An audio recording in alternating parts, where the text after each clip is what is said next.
Hey, Millennials. What's up? It's me, Phil. Are you thinking about dropping out of college like Scott Walker? But your parents are all like, yo, that's not cool. Well, Governor Walker has something to say to you about people who think a college education is all that. We've had a Ivy League trained lawyer in the White House for the last 6 years who was pretty good at reading off a teleprompter but done a pretty lousy job leading this country.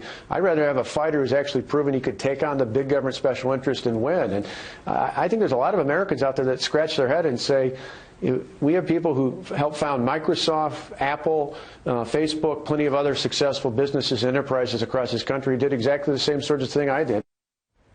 So John Scott Walker went the way of Dwayne Wade, left Marquette a little bit early. Yeah. I guess the question is this actually a problem for him? Okay, first of all, I want to say you are the most unconvincing millennial I've ever met in my entire life. But I look at ooze you. millennial. You're like a 93-year-old millennial. Like a millennial. But, you know, I like when you do that.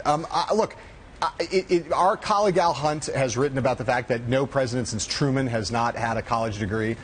He is not the only one in this field without a college degree. Interestingly, Rand Paul also does not have a college degree, but scored so well on his MCATs that he was able to get into Duke Medical School.